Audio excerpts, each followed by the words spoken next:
One day, James had to wait at the station till Edward and his train came in. This made him cross. Late again? Edward laughed, and James fumed away.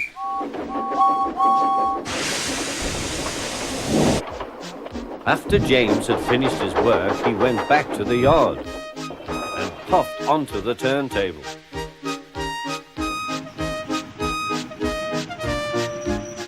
He was still feeling very bad-tempered.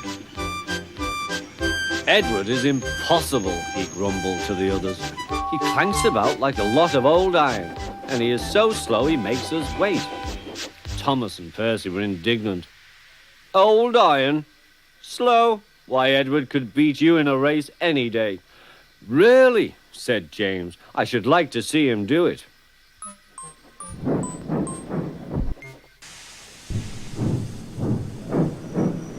Next morning, James's driver was suddenly taken ill. He could hardly stand, so the fireman uncoupled James ready for shunting. James was impatient. Suddenly, the signalman shouted. There was James puffing away down the line.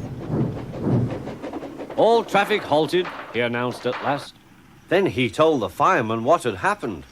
2 boys were on James's footplate fiddling with the controls. Phew! They tumbled off and ran when James started. The signalman answered the telephone. Yes, he's here. Right. I'll tell him. The inspector's coming at once. He wants a shunter's pole and a coil of wire rope. What for? Wondered the fireman. Search me, but you'd better get them quickly. The fireman was ready when Edward arrived.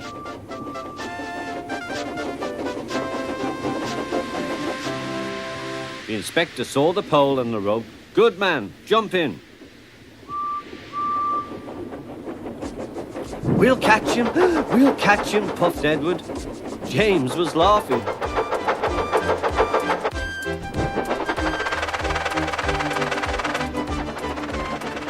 What a lark, he chuckled to himself.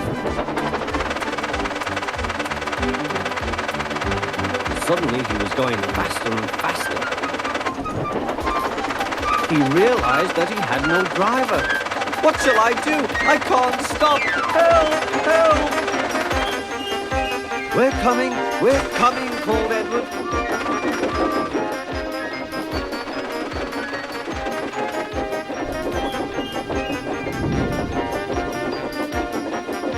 Edward was panting up behind with every ounce of steam he had.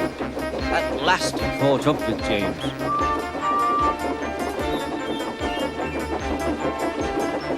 Steady, Edward, called his driver. The inspector stood on Edward's front, holding a noose of rope in the crook of the shunter's pole. He was trying to slip it over James's buffer. The engine swayed and lurched. At last!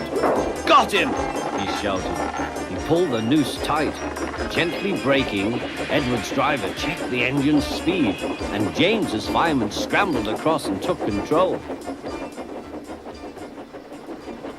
So the old iron caught you after all, chuckled Edward. I am sorry, whispered James. Thank you for saving me. You were splendid, Edward. That's all right, replied Edward. The engines arrived at the station side by side. The fat controller was waiting.